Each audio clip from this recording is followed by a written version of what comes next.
Full screen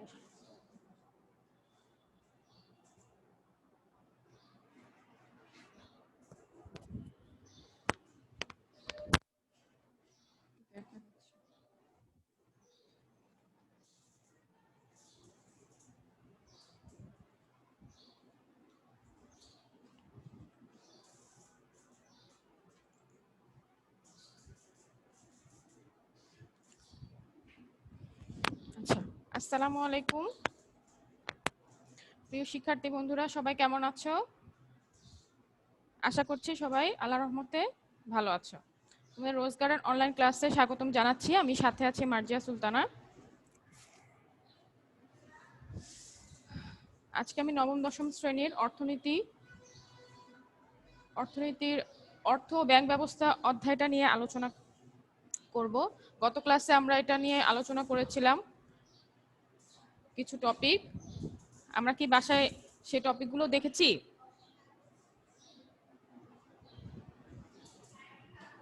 sound আছে।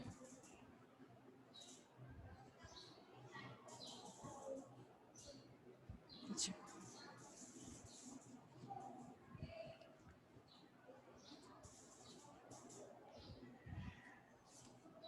সপ্তম অধ্যায়, তাই না? সপ্তম অধ্যায় বের করো সবাই। অর্থ ব্যাংক ব্যবস্থা আমরা কতটুকু পড়েছিলাম? যে অর্থ কাকে বলে, অর্থের প্রকারভেদ এবং কার্যাবলী দেখেছিলাম, তাই না? অর্থের কার্যাবলীগুলো, এই তিনটা টপিক আমরা দেখেছিলাম। আচ্ছা,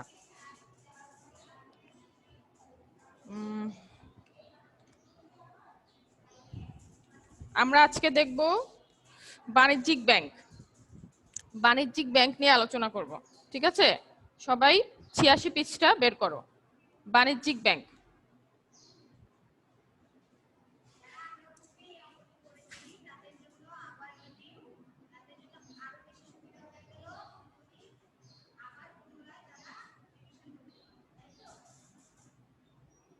বাণিজ্যিক ব্যাংক। আচ্ছা, বাণিজ্যিক ব্যাংক, আমরা কথাটা বাণিজ্যিক মানে কি? ব্যবসা, তাই না? ব্যবসা বাণিজ্য আমরা যেটা বুঝি, বাণিজ্যিক মানে ব্যবসা করা বা বাণিজ্য করা, তাই না? এটা মানে এই যে ব্যাংকগুলোর কথা বলছে, ব্যাংক, বাণিজ্যিক ব্যাংক, তার মানে এমন কিছু ব্যাংক আছে যেগুলা কি করে? ব্যবসা করে থাকে, তাই না? কিভাবে ব্যবসা করে থাকে? এই যে গ্রাহকদের কাছ থেকে, কাস্টমারের কাছ থেকে কি করে আমানত গ্রহণ করে থাকে। আমানতটা কি? অর্থ, টাকা, তাই না? সেটা তারা আমানত হিসেবে গ্রহণ করে তারা কি করে? সেটা আবার ব্যবসার কাজে খাটায়, তাই না? খাটানোর পরে সেখান থেকে কিছু অংশ লাভ পায়। সেই লাভের কিছু অংশ তারা কি করে? ওই যারা নাকি ইনভেস্ট করে, ব্যাংকে রাখে, জমা রাখে অর্থটা আমানত হিসেবে, সেটা থেকে কিছু ইন্টারেস্ট তাদেরকে দেয়, ঠিক আছে?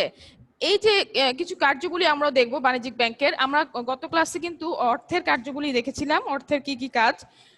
আজকে আমরা ব্যাংকটা কি সেটা আমরা দেখব, ঠিক আছে? আচ্ছা, দেখো আমরা একটু সংজ্ঞাটা দেখি যে আসলে বাণিজ্যিক ব্যাংকটা কি। যে ব্যাংক কোনো ব্যক্তি বা প্রতিষ্ঠানের অর্থ আমানত হিসেবে জমা রাখে এবং ব্যবসায়িক উদ্দেশ্যে ব্যক্তি বা প্রতিষ্ঠানকে তাদের চাহিদা অনুযায়ী ঋণ প্রদান করে থাকে। তার মানে কি বুঝালো?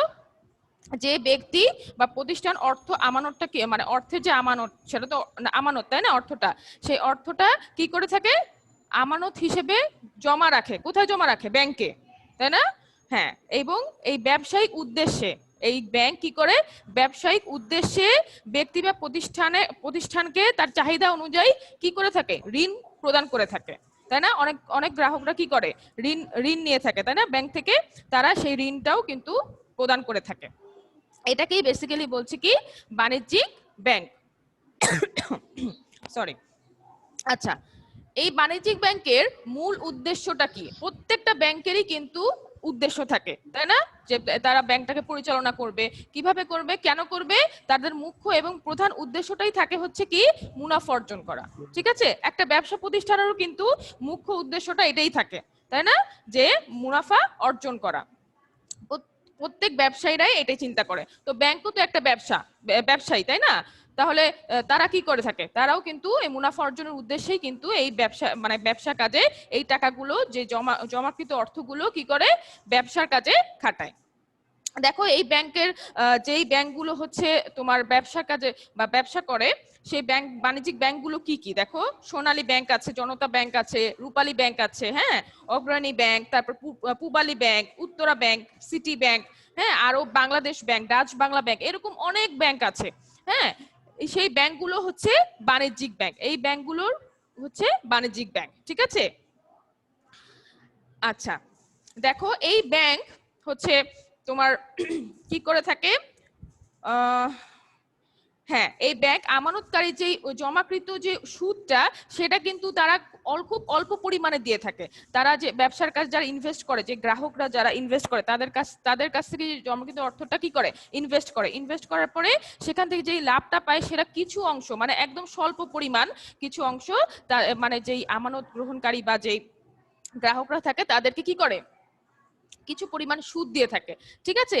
কিন্তু তারা যখন ঋণ দেয়, একটা গ্রাহককে যখন ঋণ দেয় বা কাস্টমারকে ঋণ দেয়, তখন সেটা কি করে, তখন তারা কিন্তু অনেক বেশি পরিমাণে সুদটা গ্রহণ করে থাকে তাদের কাছ থেকে। হ্যাঁ, কিন্তু সেই যেহেতু বেশি পরিমাণে সুদটা দিয়ে প্রদান মানে নিয়ে থাকে, গ্রহণ করে থাকে গ্রাহকদের কাছ থেকে, তো বা ঋণ গ্রহীতার কাছ থেকে, তারা কি কেন মানে তারা কি করে, যে বেশি মানে খুব স্বল্প মেয়াদি, মানে খুব কম সময়ের জন্য তারা কিন্তু ঋণ নিয়ে থাকে বা ঋণ দিয়ে থাকে, কারণ তাদের সুদের পরিমাণটা কিন্তু বেশি থাকে।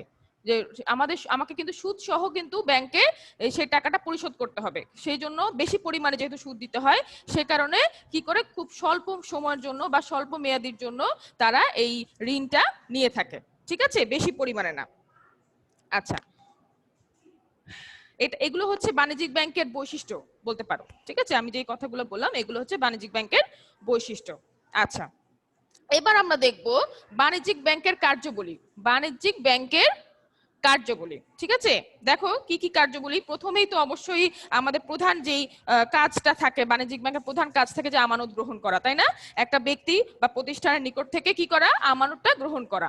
আমানত গ্রহণ করার পরেই কিন্তু সে তার কাজ শুরু করবে, ঠিক আছে। দেখো এখানে আমানত গ্রহণের মধ্যে কিভাবে সে আমানতটা গ্রহণ করে থাকে, সরাসরি কি তাদের কাছ থেকে টাকাটা নেয় না, তাদেরকে কি করে তাদের ব্যাংক হচ্ছে কি চলতি মানে চলতি আমানত অথবা স্থায়ী আমানত, আরেকটা হচ্ছে কি সঞ্চয় আমানত, মানে এগুলো হিসাব, এক একটা অ্যাকাউন্ট তাদের খোলার মাধ্যমে তারা টাকাটা সেই অ্যাকাউন্টের মাধ্যমে কি করে, জমা করে, ঠিক আছে। আর সরাসরি কিন্তু ব্যাংক তাদের কাছ থেকে সেই টাকাটা নেয় না। আবার ঋণ যখন দেয়, তখন কিন্তু ঋণটাও কিন্তু তারা সরাসরি দেয় না, সেখানেও কিন্তু তাদের কি করতে হয়, হিসাব খুলতে হয়, ঠিক আছে। আচ্ছা, আমরা তিনটা দেখলাম না, আমানত গ্রহণের মাধ্যমে কিভাবে বাণিজ্যিক ব্যাংক তিন ধরনের আমানত গ্রহণ করে থাকে, তাই না। কি কি সেটা দেখলাম, কি কি, চলতি আমানত, আরেকটা কি সঞ্চয়ী আমানত, আরেকটা হচ্ছে স্থায়ী, তাই না। আচ্ছা, চলতি আমানতটা কি, যেটা চলমান, মানে চলতে থাকবে, যখন ইচ্ছা তখনই তারা কি করতে পারবে, ব্যাংকে টাকা জমা দিতে পারবে, আবার টাকা উঠাতেও পারবে, ঠিক আছে। এটা হচ্ছে কি চলতি আমানত। দেখো এখানে বলছে চলতি আমানতের অর্থ আমানতকারী যে কোনো সময় উঠাতে পারে, এই জন্য এখানে কিন্তু কোনো সুদ তারা প্রদান করে না, ব্যাংক কিন্তু কোনো সুদ এখানে প্রদান করে না, ঠিক আছে। সঞ্চয় আমানত, সঞ্চয় আমানতটা কি, যেখানে টাকা জমা রাখা হয়, তাই তো। এখানে হচ্ছে সঞ্চয় আমানতটা হচ্ছে একটি নির্দিষ্ট সময় মেয়াদে সাধারণত সপ্তাহে 2 বার উঠানো যাবে। চলতি আমানতে আমরা কি দেখলাম, যখন ইচ্ছা তখনই আমরা টাকাটা উঠাতে পারবো, ঠিক না। কিন্তু আমরা সঞ্চয় হিসাবে কি, এখানে কিন্তু একটু রুলস দিয়ে দিয়েছে, একটা নিয়ম দিয়ে দিয়েছে যে সপ্তাহে অন্তত 2 বার, শুধু 2 বার তারা কি করতে পারবে, টাকাটা উত্তোলন করতে পারবে, উঠাতে পারবে। কিন্তু এখানে হচ্ছে কিছু পরিমাণ এই আমানতের উপর কিছু পরিমাণ সুদ তারা বা ব্যাংক দিয়ে থাকে, ঠিক আছে। আচ্ছা, আর স্থায়ী আমানতটা কি বলতো, স্থায়ী আমানত, স্থায়ী মানে কি বুঝি, যে একদম ফিক্সড, স্থায়ী করে দেওয়া, তাই না, ফিক্সড ডিপোজিট যেটা। হ্যাঁ, আমরা কম বেশি কিন্তু ব্যাংকের সাথে কিছুটা হলেও রিলেটেড, তাই না, একটু কম বেশি সবাই আমরা জানি। আমরা আমাদের আব্বু আম্মুর বা বড় ভাই বোনের তাদের কিন্তু অ্যাকাউন্ট থাকে, ব্যাংকে কিন্তু অ্যাকাউন্ট থাকে, তাই না। তোমরা তো অনেকে ব্যাংকে গিয়েছো, গিয়ে হয়তো কিছু বুঝোনি, কিন্তু এই যে এইটার মাধ্যমে তোমরা কিন্তু অনেকটা ধারণা নিতে পারবে যে আসলে ব্যাংকে কি কি কাজটা আসলে হয়, বা ব্যাংক কেন, কি কি কারণে ব্যাংক, তাই না। এটা কিছুটা হলেও তোমাদের মাথায় বা ধারণা আসবে। আচ্ছা, স্থায়ী আমানতটা আমরা যেটা দেখছি যে এটা একটা নির্দিষ্ট মেয়াদের মতো, মানে এটা এই ব্যাংকটা হচ্ছে বা এই হিসাবটা হচ্ছে এই আমানতটা গ্রহণ করে থাকে তোমার একবারই, শুধুমাত্র একবারই তারা এটা গ্রহণ করবে এবং সে একবারই কিন্তু একটা নির্দিষ্ট টাইম দিয়ে থাকে বা একটা নির্দিষ্ট বলে 10 বছর হতে পারে, 5 বছর হতে পারে, হ্যাঁ এরকম সেই 5 বছর পরে এই টাকাটা উঠাতে পারবা, একদম যখন তখন উঠাতে পারবে না, বা 6 মাস পরে উঠাতে পারবে, এর যখন ইচ্ছে তখন উঠাতে পারবে না। হ্যাঁ, এটা কিন্তু সেই নির্দিষ্ট সময়ের মধ্যেই কিন্তু তোমাকে উঠাতে হবে, এর আগে উঠাতে পারবে না, এর পরে উঠাতে পারবে।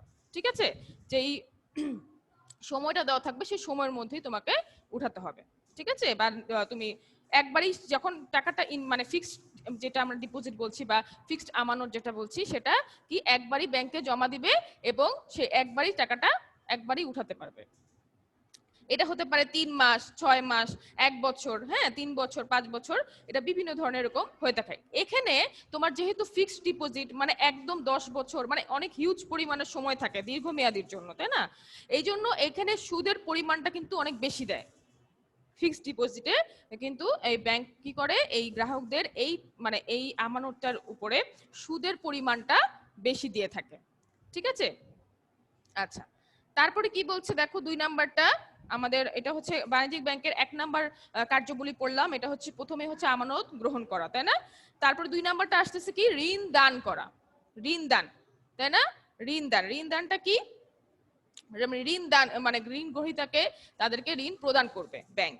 দেখো বাণিজ্যিক ব্যাংক মুনাফা অর্জনের লক্ষ্যে আমানতের একটি নির্দিষ্ট অংশ আমানতকারীর চাহিদা মেটানোর জন্য গচ্ছিত রেখে বাকি অর্থ ব্যক্তি বা প্রতিষ্ঠানকে বিভিন্ন মেয়াদের জন্য ঋণ প্রদান করে। কি বললো কথাটা, যে বাণিজ্যিক ব্যাংক মুনাফা অর্জনের লক্ষ্যে কি করে, একটি নির্দিষ্ট অংশ মানে তাদের নির্দিষ্ট একটা অংশ বা নির্দিষ্ট অর্থ যেটা বলছে এখানে, হ্যাঁ আমানতকারীর চাহিদা মেটানোর জন্য, তাদের দরকার যে প্রয়োজনটা মেটানোর জন্য যে গচ্ছিত অর্থটা থাকে, সেই অর্থটা কিছু অংশ রেখে বাকি অংশ কি করে, অন্য ব্যক্তি বা প্রতিষ্ঠানকে কি করে, ঋণ দিয়ে থাকে, যাদের ঋণ দরকার, তাই না? তাদের এই ঋণটা দিয়ে থাকে। সেই ঋণটা কোত্থেকে দিয়ে থাকে, তারা কিছু অংশ, যেই টাকাটা আমানত যারা দিয়ে যায় তারা কিছু অংশ তারা রেখে বাকি টাকা কিন্তু কি করে, ঋণ দিয়ে থাকে। এই যে ঋণটা দিয়ে থাকে এখানের মাধ্যমে কিন্তু তারা ব্যবসা করছে, তাই না? এই যে ঋণটা দেয়, একটা গ্রাহককে ঋণ দিয়ে থাকে, সেখানের কাছ থেকে সেখান থেকে কি পাচ্ছে, সে অধিক পরিমাণে সুদ প্রদান মানে পাচ্ছে ব্যাংক, তাই না? এখানেও কিন্তু তাদের একটা ব্যবসার আমরা দেখতে পাচ্ছি যে ব্যবসা রিলেটেড, তাই না? এটাও কিন্তু তাদের একটা ব্যবসা। আচ্ছা, উপযুক্ত জামানত বন্ধকি, যেমন দেখো এখানে উদাহরণ দিয়েছে কি, মূল্যবান ধাতু, ধাতব দ্রব্য, সরকারি বা দেশি বিদেশি ঋণপত্র, স্থায়ী সম্পদ ইত্যাদি, এইগুলোর বিপরীতে বাণিজ্যিক ব্যাংক ঋণ প্রদান করে থাকে। এই যে ঋণটা প্রদান করে থাকে কিসের মাধ্যমে, তাদের মধ্যে কিন্তু একটা চুক্তি থাকে যে বন্ধক দেয়, যে আমার কাছে এটা আপনি রাখেন, এর পারপাসে আমি কি করব, আমি এই ঋণটা নিচ্ছি, এরকম কিছু জিনিস বা স্থায়ী সম্পদ তারা বন্ধকি রেখে তারপরে কিন্তু ঋণটা নিয়ে থাকে। ঠিক আছে, আমাদের দেশে বিভিন্ন বাণিজ্যিক ব্যাংকে গৃহ নির্মাণ, মৎস্য চাষ, হ্যাঁ ব্যবসা বাণিজ্য, শিল্প প্রতিষ্ঠান ইত্যাদি ক্ষেত্রেও কিন্তু ঋণ দিয়ে থাকে, মানে ব্যবসার কাজের ক্ষেত্রেও কিন্তু ঋণ দিয়ে থাকে, এখানে এসের কথা বলছে। আচ্ছা, এখানে দেখো তারপরে 3 নাম্বারটা কি বলছে, বিনিময়ের মাধ্যম সৃষ্টি, বিনিময়ের মাধ্যম সৃষ্টি মানে কিভাবে তারা এই বিনিময় করে, লেনদেন করে, হ্যাঁ সেটা দেখি আমরা এবার। দেখো বিভিন্ন ভাবে হতে পারে, চেকের মাধ্যমে হতে পারে, এই যে টাকাটা আমি যে উঠাবো, এই যে আমি ব্যাংকে টাকাটা রাখলাম, ব্যাংকে আমি টাকাটা উঠাবো, সেটার জন্য কি এমনি এমনি চাবো আর আমি দিয়ে দিবে আমাকে, না, সেটার জন্য কি লাগবে, আমার সেই চেক বই, সেটার জন্য ব্যাংক কি প্রদান করে থাকে, চেক বই প্রদান করে থাকে। এই চেক বইটা কিন্তু সব ক্ষেত্রে কিন্তু প্রদান করে না, যেমন তোমার যে চলতি হিসাবে সেখানে তোমাকে একটা ডিপোজিট তারা কি করবে, ডিপোজিটের জন্য, হ্যাঁ তুমি টাকাটা যখন জমা দিবা সেটার জন্য কিন্তু একটা ডিপোজিট বই দিবে। আমি তোমাদেরকে না আনিনি মনে হয়। আচ্ছা, আমি নেক্সটে তোমাদের এটা একটু দেখাবো, হ্যাঁ আমার নিজেরই অ্যাকাউন্ট এনে ডিপোজিট বইটা এনে দেখাবো, তাহলে তোমরা এটা বুঝতে পারবে। আজকে আমার নিয়ে আসা উচিত ছিল। আচ্ছা, অলরেডি আমার কালকেও ব্যাগে ছিল, কিন্তু আজকে আমি রেখে আসছি ব্যাগটা। আচ্ছা আচ্ছা, আমি আগামী ক্লাসে তোমাদের এই চেক বই তারপরে এগুলো একটু দেখাবো, হ্যাঁ শো করব। আচ্ছা, দেখো বিনিময়ের মাধ্যমে একটা কি দেখলাম, যে চেক, আরটা হচ্ছে তোমার ব্যাংক ড্রাফট, হ্যাঁ ই পেমেন্ট, হুন্ডি, ভ্রমণকারী চেক ইত্যাদি সৃষ্টি, এগুলোর মাধ্যমে কিন্তু এই বাণিজ্যিক ব্যাংক কি করে থাকে, লেনদেন করে থাকে। ঠিক আছে, আমরা যেমন বুথে গিয়ে টাকা উঠাতে পারি, তাই না?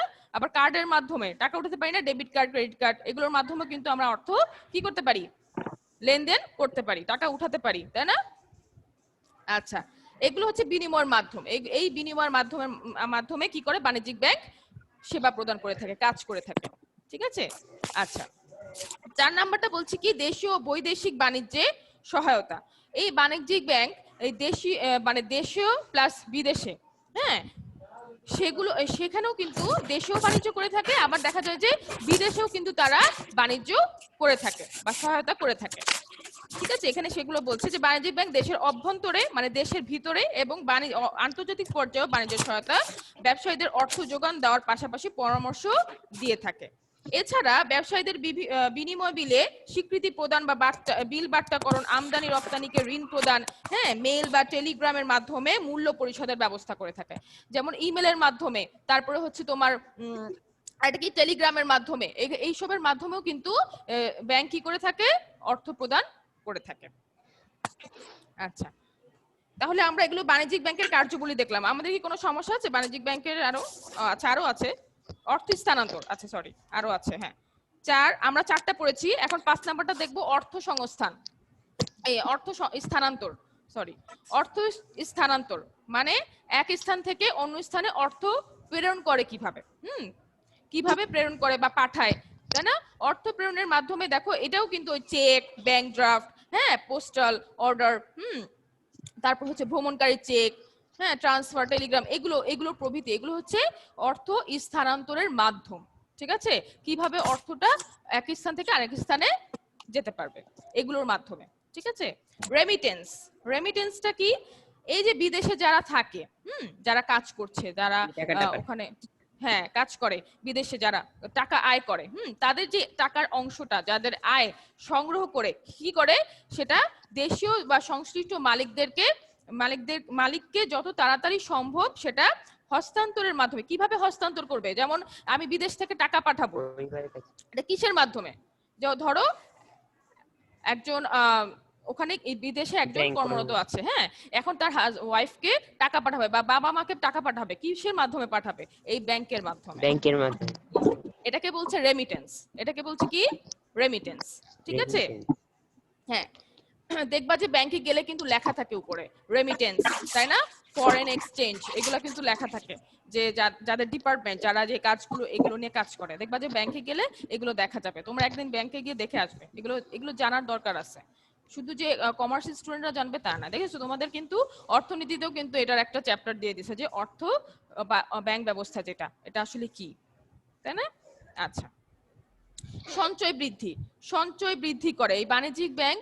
কিভাবে সঞ্চয় বৃদ্ধি করে, দেখো এই যে আমানতগুলো গ্রহণ করে, আমানতগুলো গ্রহণ করার পরে তারা কি করে, ক্ষুদ্র ক্ষুদ্র যে সঞ্চয়গুলো আছে, তারা আমানতটা গ্রহণ করে তারা কিছু অংশ তারা ব্যাংকে জমা রাখে, তাই না? আস্তে আস্তে এগুলো কি হয়, অনেক বড় আকারে একটা পুঁজি গঠন হয়, মূলধন গঠন হয়, তাই না? এগুলো কিসের মাধ্যমে, এই যে বাণিজ্যিক ব্যাংকের মাধ্যমে। এই বাণিজ্যিক ব্যাংক দেশের সঞ্চয় বৃদ্ধির পাশাপাশি অর্থনৈতিক উন্নয়ন করে, অর্থনৈতিক ভাবেও কিন্তু এটা কি করে থাকে, উন্নয়ন করে থাকে, তাই না? এছাড়া আরো কাজ করে থাকে, দেখো বাণিজ্যিক ব্যাংক আরো কিছু কাজ করে থাকে, যেমন জনগণের কল্যাণের জন্য, হ্যাঁ যেমন তাদের মূল্যবান জিনিসপত্র, যেমন অর্নামেন্টস, যারা যেগুলো গহনা যেটাকে বলছি, অলংকার যেটা বলছি, সেটার জন্য আলাদা কিন্তু এই ব্যাংকের লকার আছে। হ্যাঁ আমরা যদি আমাদের বাসায় অনেক সময় সেফ থাকে না, তাই না? ডাকাতি পড়ে, তারপর হয়তো ছিনতাইরা আসে, তাই না? অনেক সময় কিন্তু একটা এই বিপদের সম্মুখীন হতে হয়, সেক্ষেত্রে কি করতে পারি আমরা, ব্যাংকে কিন্তু এই এক ব্যবস্থাটা আছে। এই ব্যাংকে যদি আমি আমার আমানতটা বা আমার যে অলংকার আছে, হ্যাঁ গহনা আছে, এগুলো কিন্তু সেই ওখানে রাখার কিন্তু একটা লকার আছে, সেখানেও কিন্তু অনেকে এটা রেখে আসে, হ্যাঁ সেটারও একটা নিয়ম কানুন আছে অবশ্য। আচ্ছা, সে ডকুমেন্টস আছে, ব্যাংক আসলে কোনো হিসাব ছাড়া কোনো কিছুই করে না, তাদের অ্যাকাউন্টস, অবশ্যই অ্যাকাউন্টস যে কোনো জিনিসের জন্য তারা অ্যাকাউন্টস করবে, হ্যাঁ। আচ্ছা, তারপর 2 নাম্বারটা কি বলছে, বিভিন্ন কোম্পানির শেয়ার, মেয়াদি ঋণপত্র, সরকারি বন্ড, হ্যাঁ ক্রয় বিক্রয় সহায়তা, মানে এই যে শেয়ার বিক্রি করা, হ্যাঁ, ঋণপত্র বিক্রি করা, এই সঞ্চয়পত্র বিক্রি করা, তাই না? এগুলো কিন্তু বাণিজ্যিক ব্যাংক কি করে থাকে, সাহায্য করে থাকে, সহায়তা করে থাকে ক্রয় বিক্রয়ের মাধ্যমে আর কি।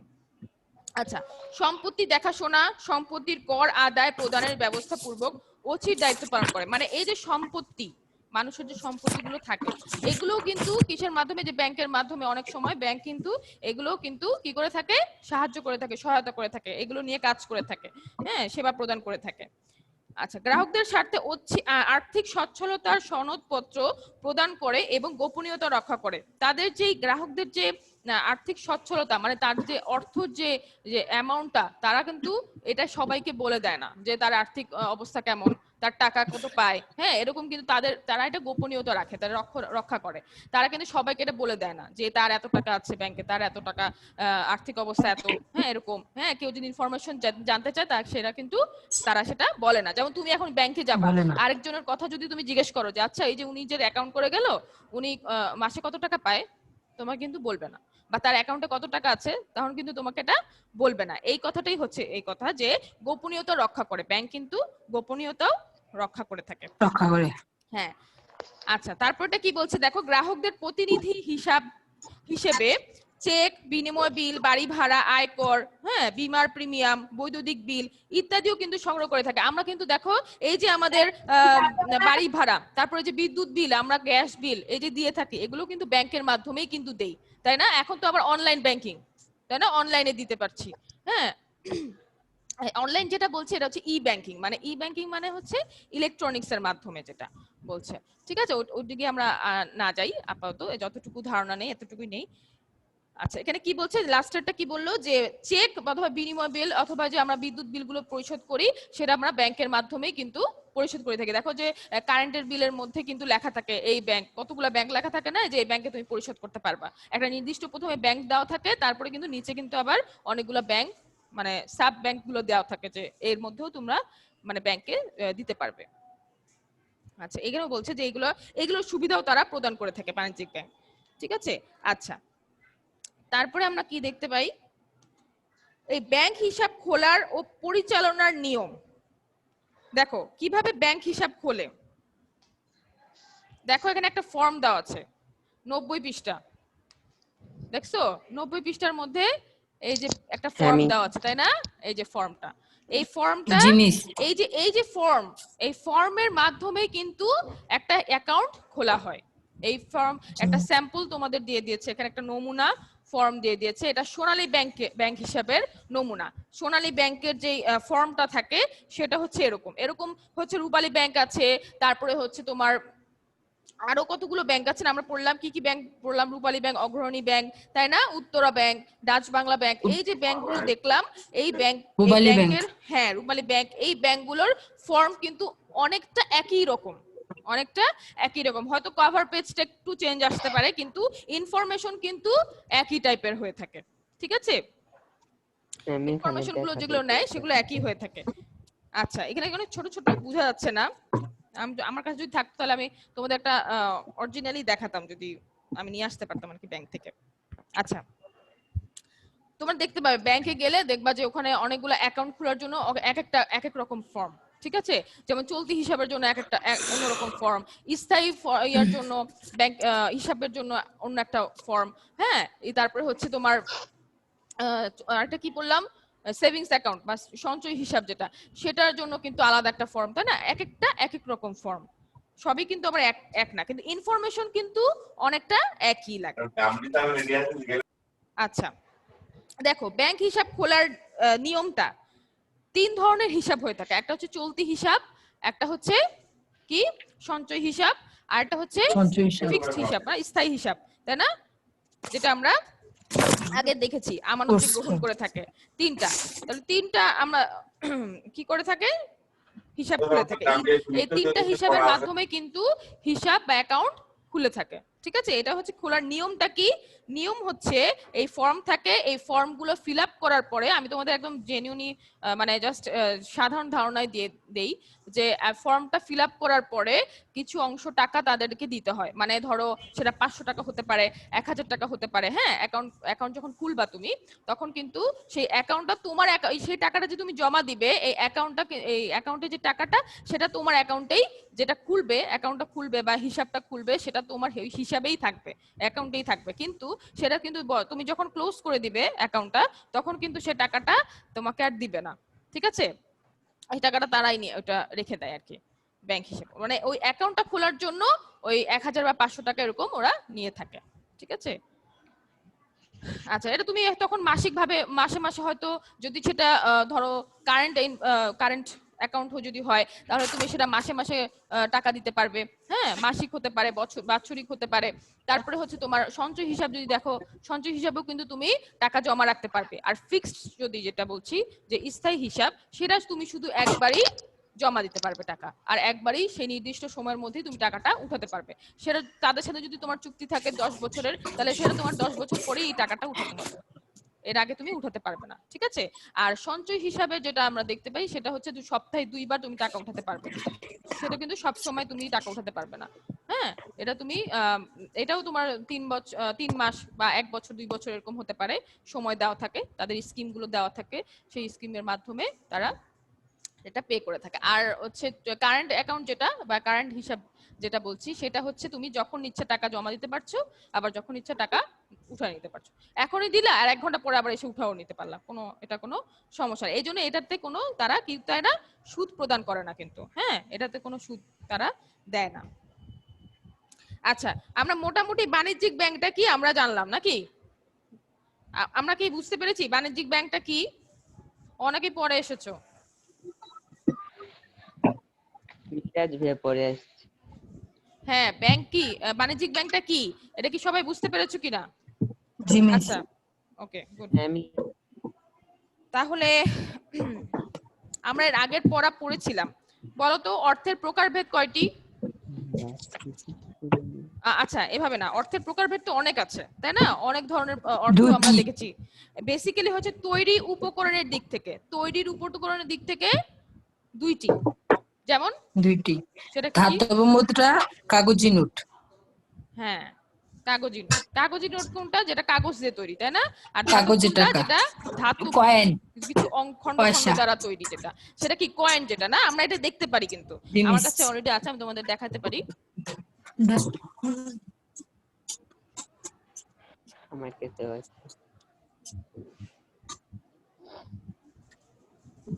দেখো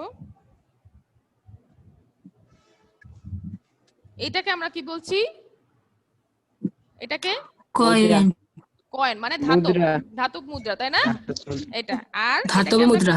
জি, আর এটাকে আমরা কি বলছি, কাগজি নোট। কাগজি টাকা নোট। 10, কাগজি নোট, জি 10 টাকা, কিন্তু এটা কি কাগজি নোট তাই না, এটাকে আমরা কাগজি নোট। কাগজি নোট বলতে পারি। আচ্ছা, তাহলে হচ্ছে আমরা তাহলে বুঝে গেছি যে ধাতব মুদ্রা কোনটা আর কাগজি নোট কোনটা। আচ্ছা কাগজি নোট, বলতে পারবে ধাতব মুদ্রা কাকে বলে?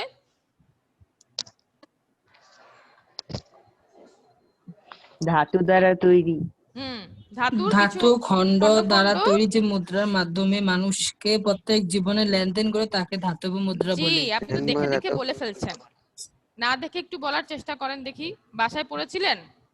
দেখে দেখে তো জি বই মিস। কপি করে দিচ্ছেন। আমি আচ্ছা, ধাতব মুদ্রাগুলো কিরকম হতে পারে, কি কি ধরনের হতে পারে? 1 টাকা 1 হতে পারে। টাকা, 2 আগে তো টাকা, 2 টাকার নোট 5 ছিল, টাকা, 2 টাকার নোট ছিল, এখন 2 টাকার নোটও আছে, এখন কিন্তু আবার কয়েনও দেখা যায় তাই কয়েন। না? 5 টাকা, হ্যাঁ 50 পয়সা আগে ছিল, এখন কিন্তু সেই 50 পয়সাটা দেখা যায় না, খুবই কম তাই না? 50 পয়সা দেখছো?